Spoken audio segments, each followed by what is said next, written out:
Welcome to the Healers Café, conversations on health and healing with Dr. Manon.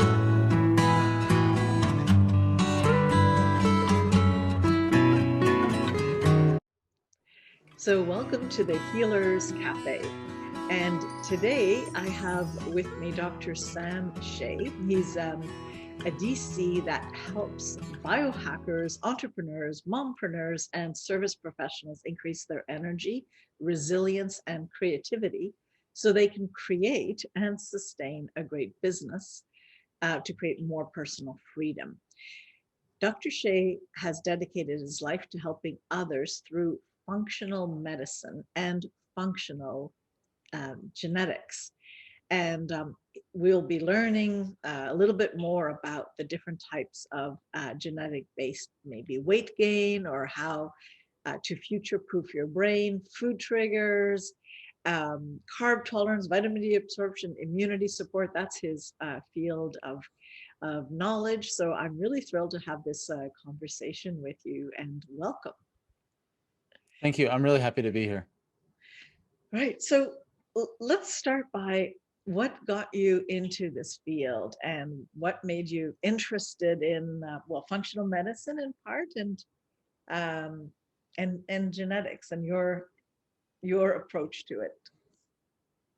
Sure. Like many people who enter functional medicine, they had some harrowing journey, whether it was their own or they witnessed a dear friend or family member, and they went through some iteration of the conventional route, which wasn't working to the level that they thought it would or was promised, or both. And then they had to go on this circuitous journey to figure out what are the other methodologies that have been around for a very long time that have been thankfully much more available in recent times. And so my journey started at age 6 when my parents went through a nuclear divorce where my sisters and I were in the blast radius of that event. And it led to, at age 6, I started having severe crippling insomnia for about 12 years. It was so bad, it actually stunted my growth. I remember lying to the teacher saying I felt sick so I can go and take a nap in between 1 and 3 in the afternoon, or some in that window. I had really bad anxiety, depression, an eating disorder, video game addiction, a lot of body pain also from sitting in front of computers and at desks all day, but also there was a lot of violence at school, which the adults in the room didn't do what they were supposed to do to stop, mitigate, or prevent it from happening. And I also had really terrible digestive problems from terrible diet. I mean, both my parents were psychiatrists in the 80s who knew nothing about diet or anything else related to natural health. And the consequences of that was just this 12-year grind up until I was a teenager. And I made a decision as a teenager that I have to either figure this out or end it. And I decided to figure it out. And so I picked up a book, Dr. Jensen's Guide to Better Bowel Care. And that's Dr. Jensen, for those that don't know, can be called like the godfather of naturopathy in the West. He's written, I don't know, 60 something books or something. Quite a character. I know 2 people that trained with him for 10 years each, and they have stories of this guy. And that was kind of the basis. And then I got started in Brain Gym, which is a mind-body technique to help deal with a lot of the emotional, the emotional physiological components that were really stressing me out. And I just went full bore into natural medicine. When I went to university, I did a glorified pre-med degree with a writing minor and communications and rhetoric minor, which is basically turned out to be a writing minor, and a holistic health practitioner degree I did over the weekends and evenings, and got into like meditation and breathing techniques and all this other stuff. And then I went into chiropractic school and just took every seminar I could, whether it was neurology or nutrition or functional testing or adjusting or physiology or whatever, and just did about 2 to 3 postdoc seminars a month for over the 3 1/3 years I was in school, on top of all school. and just did as much as I possibly could. Number one, just figure out what was going on with myself, let alone trying to figure out how I could help other people that were suffering in ways either identical or similar or proximal to what I was going through. And and then from there, I fell in love with neurology, and I found neurology to be the master subject, because to know neurology, you have to know like literally everything else. And then I went to New Zealand and was there for 8 years. And there I got an acupuncture degree while I was and incorporated that, and just continued to study and learn, and got really into functional testing back in 2015, like actually, I think actually 2014 when I actually started doing testing. And then I went more and more and more towards functional medicine as an entire study and field, developed a model called the 10 Pillars of Health, which is the primary model in which I work with clients, because I found that, including for myself, there are 10 major pillars of health, and people who struggle chronically, including me, have a minimum 7 out of 10 pillars crumbling. And it explains why people who struggled for years and years and years, after trying protocols, products, practitioners, they get kind of marginal, temporary, or unpredictable results. Because if you sit on 7 tacks and you remove 3, technically you're healthier, but you don't feel any better. And there's still and most practitioners, to be really frank, are genuinely excellent at 1 to 3 pillars, good at 5 to 6, and not so much at the other 4. Now, which of those combinations varies wildly between practitioners? And I found consistently people who struggle chronically at a minimum 7 out of 10. And just for people who want to learn what the 10 pillars are in depth, I've got an ebook on my website, drsamshay.com, drsamshay.com. It's called Biohack Your Biohacking. I've got lots of YouTube videos, other podcasts. The focus of this discussion is going to be more on the genetics piece of it, but just quickly, the first pillar is brain and hormones. Second pillar is bowel and digestion. They all begin with start with a B, just for alliteration, teaching purposes. Yeah. So brain, bowel, body, burst, biotoxins, bionutrients, breakfast, bothers, bugs, and bedtime. Okay, slowing down. It's brain and hormones, brain and hormones, bowel and digestion. It's the second pillar, which is also my sense of humor. It's number 2, bowel. So haha. That's also my homage to Dr. Jensen. Anyway, the third pillar is body. So it's body structure, injuries, misalignments. It's also genetics. I put genetics in pillar 3, body, because of identical twins. They have the same body because they have the same genetics. Bad dental work, I chuck in there as well. Pillar 4 is burst exercise and movement, variety, intensity, recovery, duration, etc. Pillar 5 is biotoxins and everything that's bad for the body, off-gassing, toxic chemicals, bad food. It's a huge pillar. It's only getting worse before it gets any better globally. Pillar 6 is bionutrients and nutrition. Pillar 7 is breakfast and routines. That was an interesting one. I found that over 99% of my chronically ill patients have a bad breakfast. And that was the first ebook I wrote. Skipping it, sugar, coffee only, or glorified sugar we call processed grains. And I know there's a lot of people into intermittent fasting who are raising their hackles when I say that. And my thing is, look, intermittent fasting is nice. I just don't want you to skip breakfast, because your cortisol response is going to keep going up. Skip dinner if you want to do intermittent fasting, in my opinion. I have a whole, that's a longer discussion, but that's the basics of it. It would be an interesting one, but okay. Yeah. Keep going. Routines also, because breakfast is part of a morning routine, and the sickest class of people I've ever worked with, and you probably experience as well, are night shift nurses. Oh yeah. By far and away, the most unwell population I have ever worked with as a whole. And it's because they've got all the 10 pillars off, but this rhythm thing, when they're playing human Tetris with their schedules, is crazy making. I wouldn't wish nursing upon my worst enemy in terms of what it does to the nurse themselves over time. But their hearts are on their sleeves. Anyway, the nurse is a very, I salute any nurse, night shift nurse especially. but tough gig. Pillar 8 is bothers and stressors of all types. Pillar 9 is bugs and hidden infections and mold.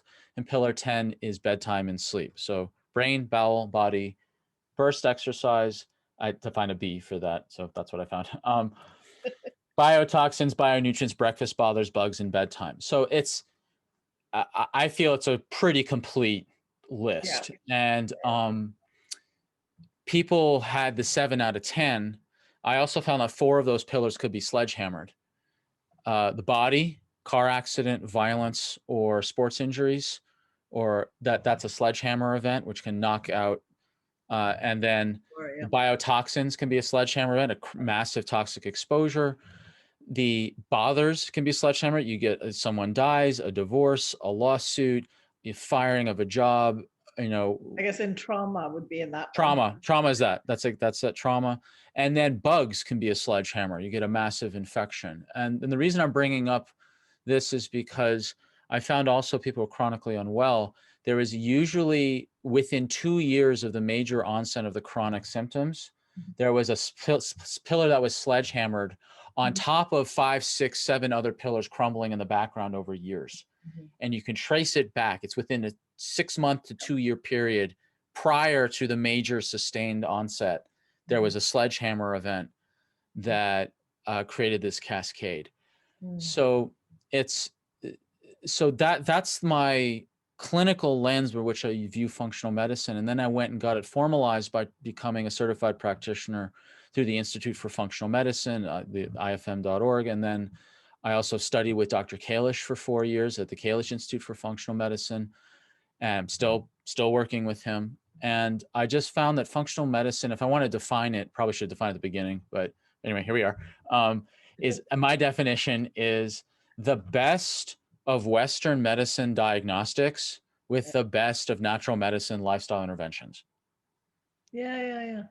That's actually, my that makes sense. It makes sense to me what you're saying, because it's you do the diagnosis without necessarily the name calling, but the cause, the roots, without the stigma, because you don't need to name call it to solve it. Particularly, you just need to understand what's causing the problem or the sledgehammer or whatever is continuing it. And then natural solutions.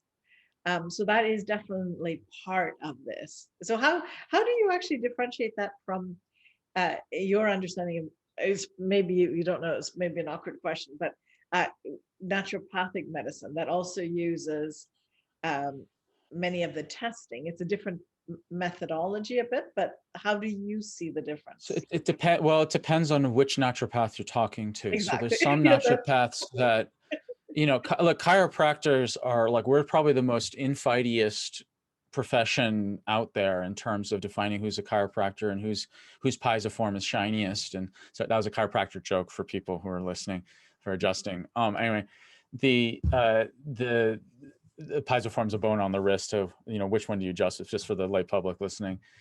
There's naturopaths who think everything is solved through diet and history, and testing is somehow antithetical to the roots, the originals of naturopathic. And just like there's a lot of chiropractors who think if you adjust anything outside the spine, including a shoulder, you're not a real chiropractor because chiropractor is spine only. Or if you use an activator or some other instrument, you're not a real chiropractor because chiropractor is literally defined as done by hand. That's literally what the word translates to. So there's purists in every profession.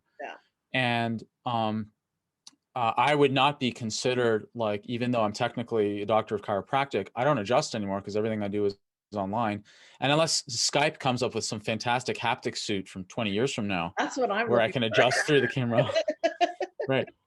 So we'll have to wait, Ready Player One is probably going to be driven by the video game industry, not the chiropractic industry. I'm guessing. Exactly. In fact, the person I talked to about it, I was quite serious, and she actually went into gaming, and she said, just give me a bit of time. Right. Exactly. Well, give me 20 years and a couple Silicon investors and some gaming addicts and have a suit in no time. It's coming. Anyway.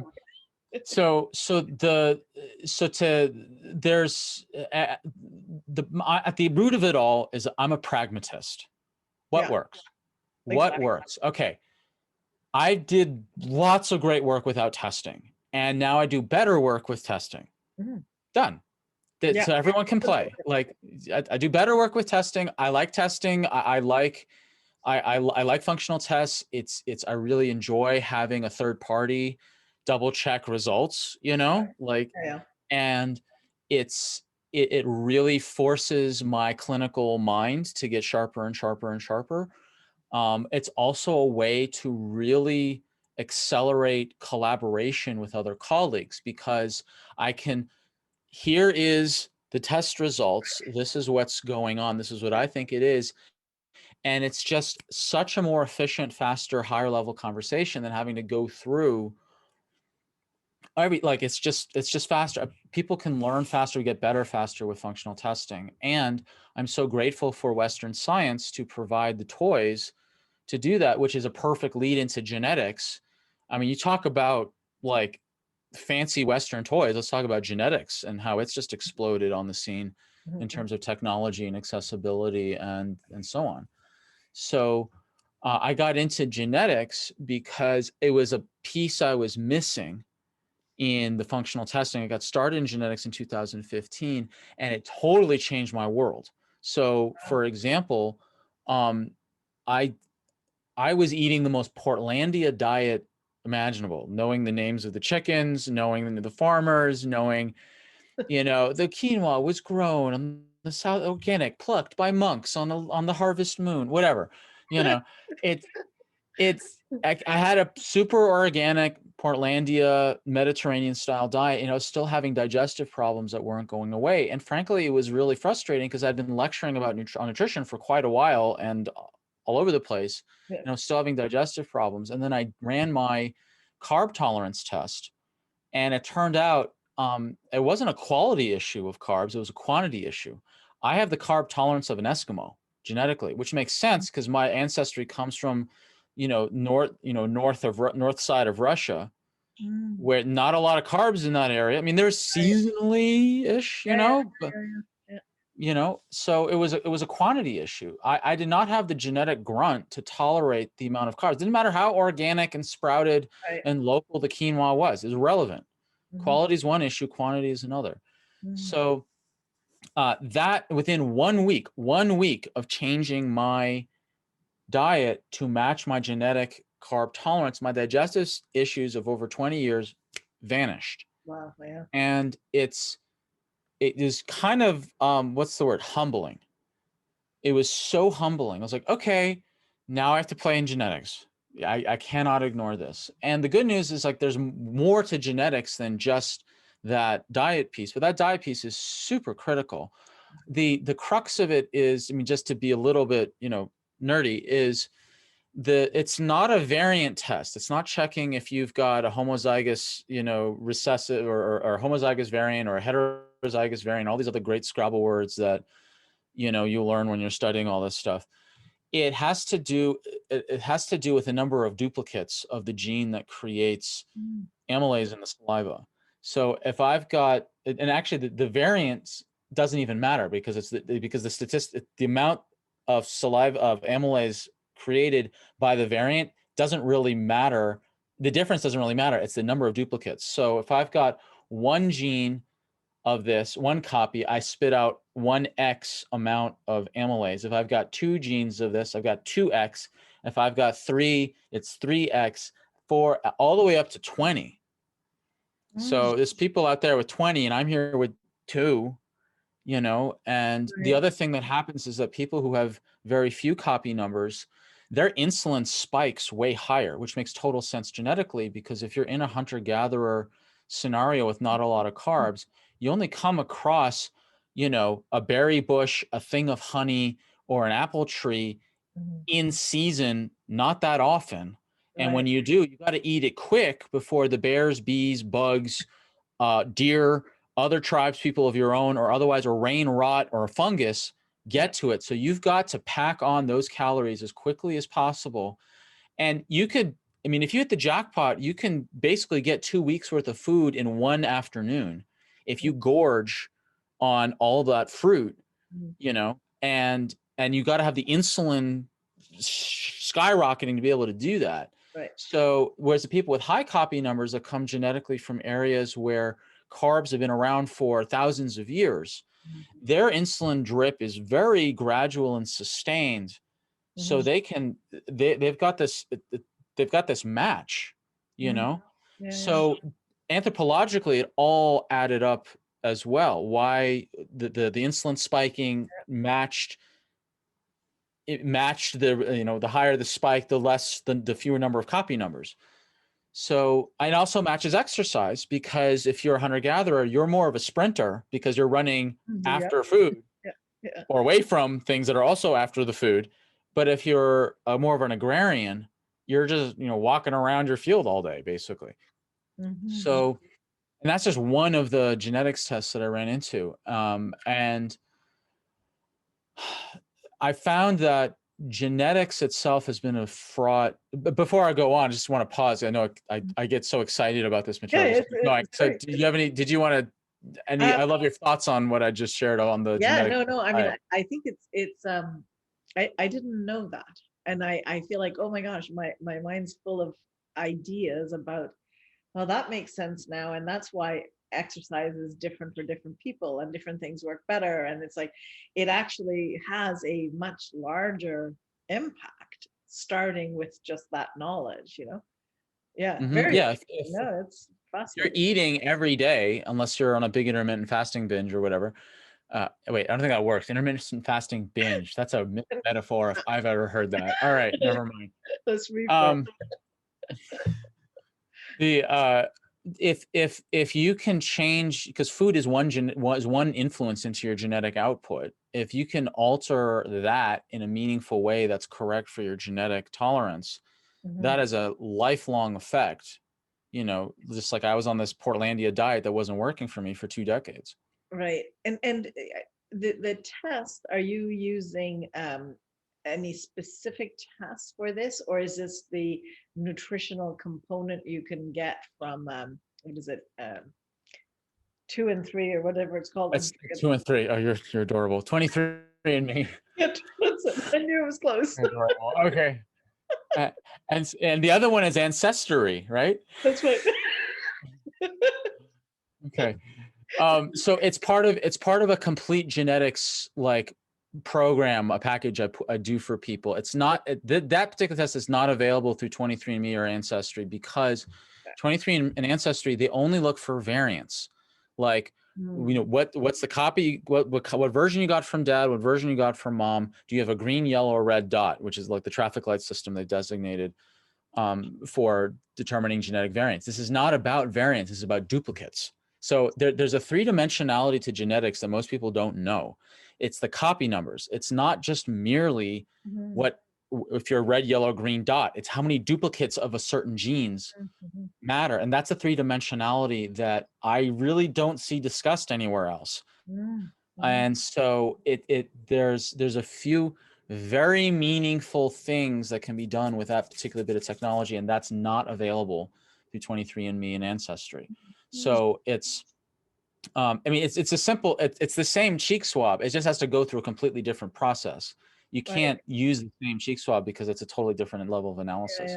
I can actually share my screen, and for those that are just listening, you know, you'll still be able to, like, I'm going to be talking as it's not going to be an issue both ways, anyways. Let me hold on. Why is this thing not? 1 second. That. Okay, and then hit share. Hello. Strange. Okay. There we go. Found it. Okay. So if people want to know, like, I realize that there's a time constraint on the podcast, so that's not an issue, because I've got an ebook on my website, drsamshay.com, that goes through all 5 of the tests that I do in the genetics package that I run for people. So the ebook is called You're Missing Genes, the Revolutionary Method to Find Your Ideal Diet, which is what we just talked about, balanced weight, and help, quote, stop the clock, end quote, of the effects of aging. And it walks through all the different tests And I just want to make some specific, really important nuances about genetics. One is the difference between like the traditional model of healthcare and the aligned model of healthcare, and how it applies to genetics. So one's about crisis, the other's about prevention. Traditional model or conventional medicine's about population statistics, but we're about precision statistics. Where are you? Hi, I'm Dr. Manon Bolliger, and I wanted to take a moment to thank you for watching these podcasts. If you haven't subscribed, please do. Also, feel free to leave comments and like it. This way, more people get to find out about this work and about other choices for health. So I think it's really important that we all share this information. I have a free gift to you. It's a 7-sequence email that has tips for every day, and it's a little insight about how to live your life when it comes to health. And it's very much built on how I managed to overcome stage 4 cancer and what it took. So I would love you to have this, and thank you once again for listening to these podcasts. Where are you in the bell curve, not just lump you into the middle of the bell curve with everyone else. You know, we do coaching, we're about participation, empowerment, holistic participation, etc., versus kind of a mechanism. Can be kind of victim-y, like, oh, you have this bad genes, therefore you're bad genes, bad germs, bad luck, or bad age, you're in trouble. Yeah. And if you translate those two paradigms into genetics, it's perfectly aligned in that way. So you've got Western genetics, where we're finding the individual gene. What is the cancer gene, the heart disease gene, the Alzheimer's gene, the stroke gene, and the diabetes gene? Mm-hmm. And that is not the genetics that I do, nor do I do the genetics to figure out what percentage Irish you are. That's not, I don't do genealogy, and I don't do the disease gene stuff. What I look at is what are the gene clusters that drive the disease genes beneath it. So I'm not chasing after the cancer, the diabetes, the heart disease, the Alzheimer's, or the stroke genes. I'm not doing that. I'm looking at the gene clusters that control inflammation, free radical damage scavenging, liver detoxification, both phase 1 and phase 2, vitamin D utilization, methylation, and there's more than just MTHFR, folks. Sorry to disappoint you. There's over 15 major genes along with methylation. MTHFR is just one of them, and there's another one, MTHFR2 and MTR, and there's all sorts of, there's 15 major genes, and surprise, the inflammatory genes are actually control the methylation genes. So there's actually a hierarchy of gene clustering. Mm-hmm. So inflammation, free radical scavenging, liver detoxification, vitamin D utilization, methylation, cardiovascular integrity and blood pressure, mm-hmm. and fat and energy metabolism. So those are the 7 major drivers of all the other diseases. And so what we're looking for is clusters and patterns of, like, do you have a variant in interleukin 6 or TNF alpha in the inflammatory genes? That's not what I'm looking for. Though those are 2 of the 15 most important inflammatory genes there. They're on that segment. Mm-hmm. It's not chasing after individual genes. It's looking at, do they have a problem with inflammation as such? Is there a cluster of variants within those 15 major inflammatory genes? Is there a cluster of variants in the liver detox genes that shows a sustained problematic pathway with dealing with, say, estrogen clearance? Is there a sustained pattern of issues around blood pressure control, not a single gene we're chasing after? And that's the difference between pathologizing genes and functional approach to genes. So we're looking at it's not a black and white thing of like, do you have the disease gene or not? It's looking at the gray space in between of everything. So that's really important for people to understand, is that I'm not doing disease gene testing. I'm doing at the functional side above it. And then go ahead. No, I was just saying, I love what you're saying, because so many people, when they get these, I'm going to say it wrong again, 23andMe, and they're like, they 23, have all, carry the one, it's a prime number, something, whatever, that'll work for me. But they have all these potential diseases in their, that they could have according to their genes, and therefore they start to believe I know. that this is going to happen because it makes sense. And then all you need is, one ancestor who had a heart attack, and now you're in that, you believe that this will happen, right? And so this is such a I find it so disturbing. It's worse than diagnosis. It actually gives you the nocebo impact, right? Correct. And what Yeah. you're saying is, okay, we can look at it in clusters, which means that all of these, when you address all of these points, well, you're actually going to impact how what you're actually, whether you're going to manifest any of these potentials, right? Correct. That's it. You Which got it. is like epigenetics. I mean, it's basically you're changing the environment by taking action. So I love that you're saying this. Yeah, this is Everyone should hear this. epigenetics. This is absolutely, so like inflammation is the big dog in all of the chronic issues. So like what percentage of these chronic diseases are caused by inflammation? Minimum 80% Yeah. in a meaningful way, minimum. Yeah. So I'm not chasing after diseases, I'm looking at inflammation. Yeah. And then that's going to have these downstream positive effects. And in terms of explaining epigenetics technically, I found this image I put together of a traffic light of the three, like the red light, yellow light, and green light, and the three cones of light coming out. And there's kind of these quasi overlaps. If the light was coming out in a cone, people can start from a red, like that's their baseline. Like if your genetics show that you're a red dot, meaning you have two bad variants, one from each parent, you will always be a red, no matter what. Unless you're dumb enough to inject CRISPR in your bicep or something. Like your genes are going to be red, but you can change. They don't always have to express as a red. If you have a good lifestyle, they can behave more green-like. And the inverse is true. You can hit the jackpot and have green dots all over the place. But if your lifestyle is bad, it can behave like a red dot.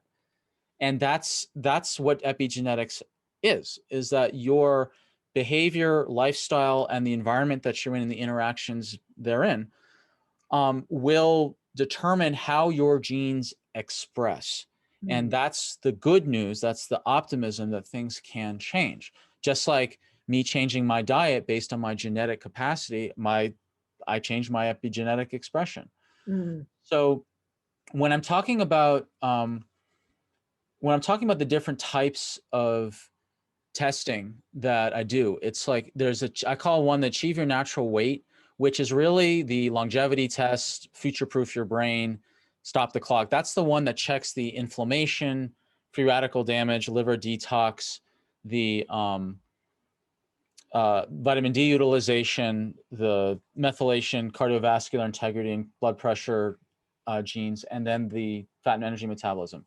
Then there's the Find Your Ideal Diet, which is what we talked about before. Then there's the Understanding Your Food Triggers. So this is your relationship to alcohol, caffeine, lactose, gluten, and salt. Now, I call them like the 5 food groups in the Western diet.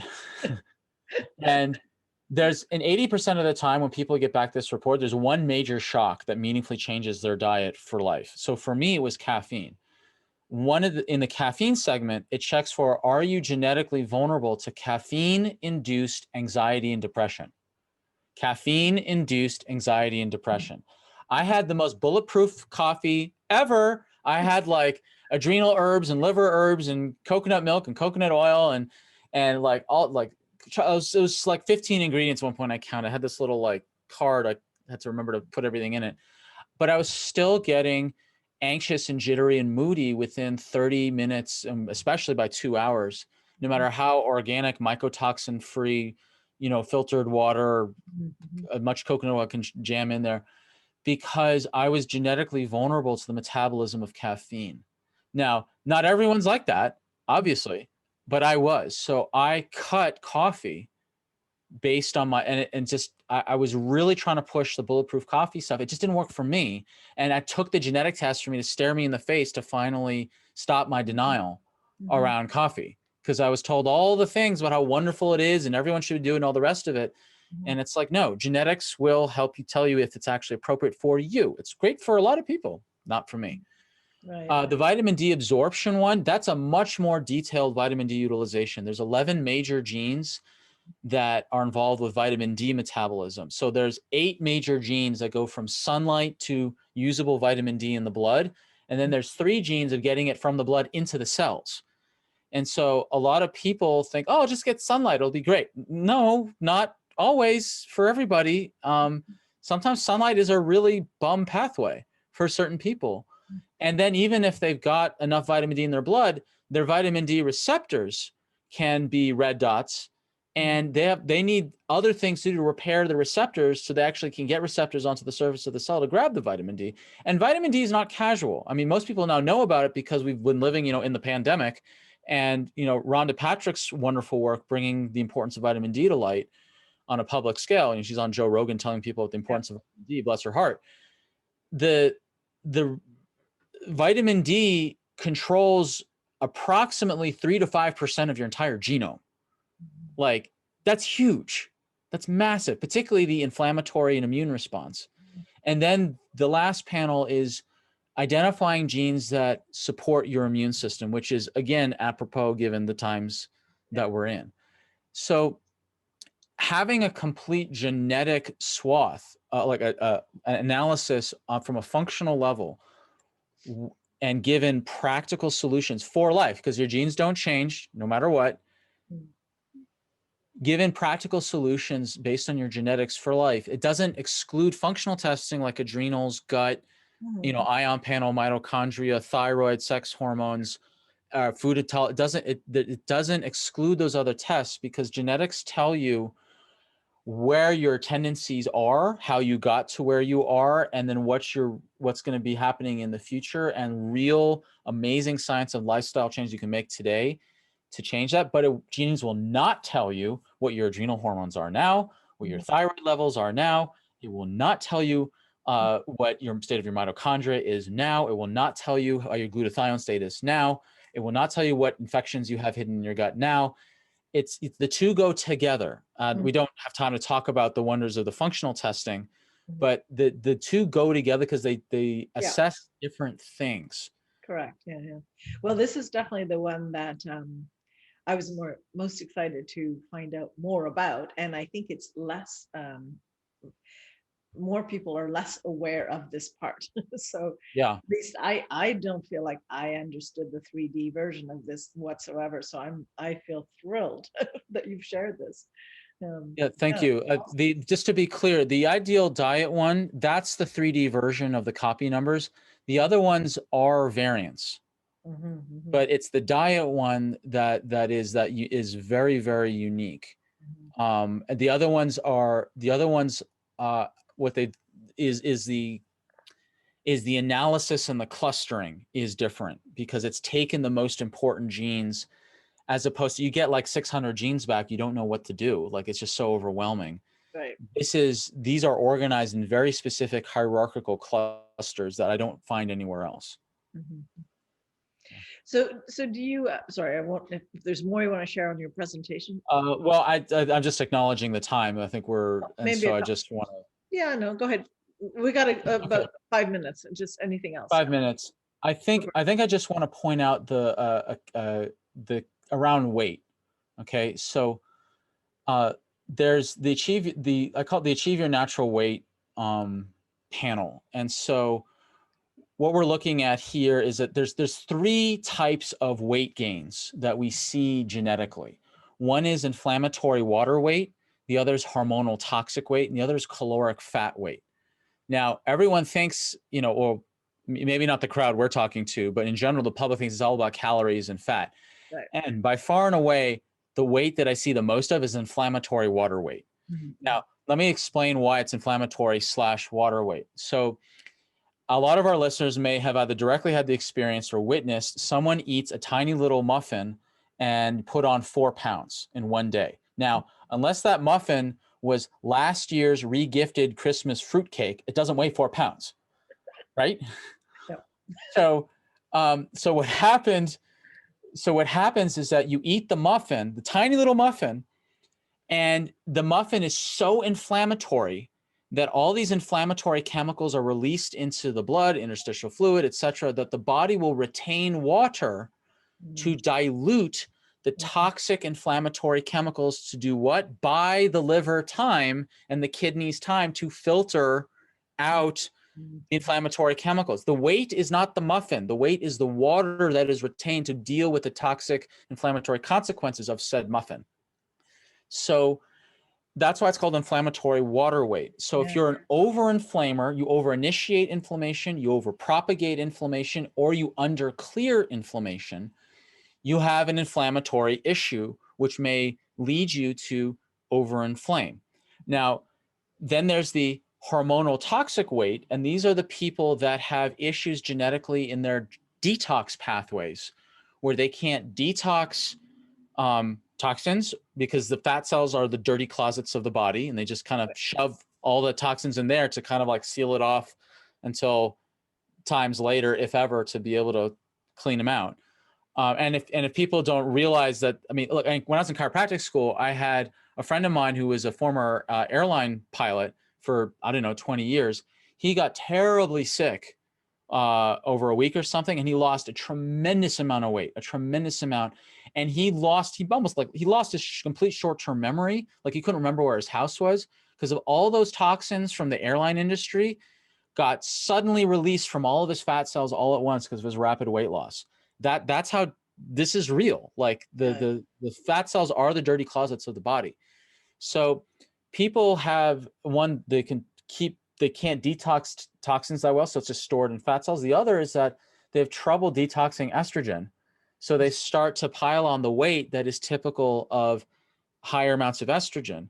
And then you've got the caloric fat weight, which is a set of 16 genes that determine like your tendencies towards satiation, like how your appetite control, your ability to burn fat for energy, your ability to burn fat for heat, as examples.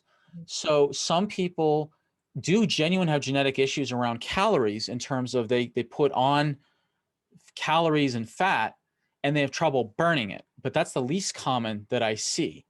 So when I have two main case studies.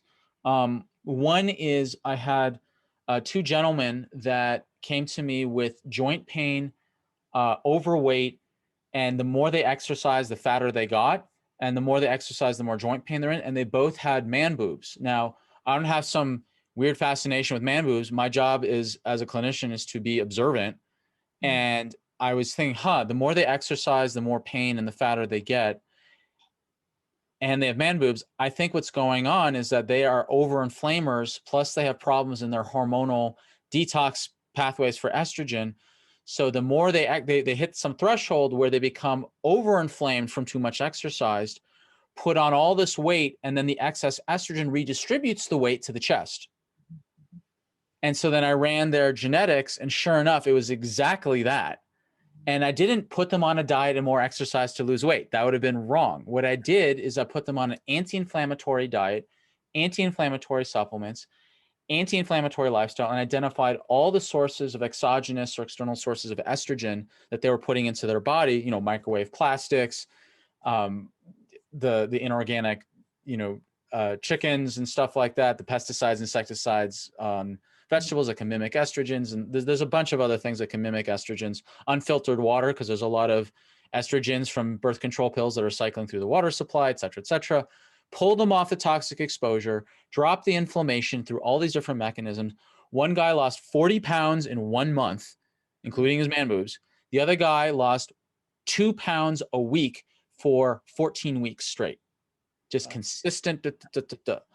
Then the other analogous case study was a female client of mine who, without telling me, went and got some CrossFit over enthusiast trainer whose motto is more exercise the better, and her muscles got washed, and she started to put on weight. Her muscles got washed out, and her hormone cycle got completely borked. Yeah. That's a technical term for those listening. Borked. We learned that on first trimester. Anyway, Your own dictionary. Yeah. so what happened is that she called me in a panic. I said, "What's going on?" She says, "No problem. Let me check your genes. I think you're triggering inflammation." So this, for people watching, this is the first 15 genes of her inflammatory cluster. And she's an over-initiator, an over-sustainer, and an under-clearer of inflammation. She's got all three issues. And what's even more interesting is that 3 of the over-propagating, over-sustaining genes are all 3 of the CRP genes in the liver. So the main genes that controls the acute inflammatory response in the liver. So what's happened is that she over-exercised, created too much inflammation. Her liver got overwhelmed. And then on top of that, her liver genes had really big problems clearing estrogen. So she got overwhelmed with inflammation, put on all the water weight. But why did her hormone cycle get off? Because when given the choice of the liver between clearing inflammation, which is bad, and estrogen, which is less bad, it's going to deal with the inflammation first and let the hormones run amok to deal with later, because they got an inflammatory emergency on their hands. Yeah. So for her, it was very similar, giving her the genetics-based recommendations for dropping inflammation, liver support, nutrition, liver support lifestyle, had strong words with the trainer, and to cut down their training to only twice a week with at least a day of rest in between, ideally 2, and everything normalized, including her weight, her muscle tone, and her hormones. So this is some examples of the power of genetics and how weight loss may just be the key that people need, is to understand their unique genetic combination. Yeah. Well, you certainly make a case for it. No pun intended, but no, it's really, it really makes sense, because I mean, I know clinically it's very different for different people. Yeah, but totally. It's how do you get to what the problem is? I mean, other than guessing or assuming or cleaning certain dietary things, making sure they don't have junk food, all of that, you can't go deeper. Like, I'm not in practice anymore, but boy, this would excite me like crazy. This is really wonderful. So we are coming to a close. I'm just gonna, how do you unshare your, yeah, perfect. Yeah. I was gonna ask you, do you, you're online, so do you treat people internationally? Because I have a large Canadian audience, obviously some Americans, but do you take people from different? So I coach people from all over the place, and so I act as their health coach. And the best place for people to reach me is my website, drsamshay.com, drsamshay.com. As of this recording, if they go to the contact page, there's a link for a free 15-minute chat. There will be a form to fill out, and we'll see if there's a match. Because I don't take on many clients, because the level of coaching that I offer is pretty specific and very involved. But people can go to my website and they can download the 3 ebooks. I have all sorts of information there. A YouTube channel with over 80 videos. I'm on lots of other podcasts. Like I'm fundamentally a teacher who happens to also be a clinician, and my goal is education. And I love doing podcasts like this. I love this. And thank you so much for having a platform for me to share my bit of nerditude with the world. I'm loving your nerditude.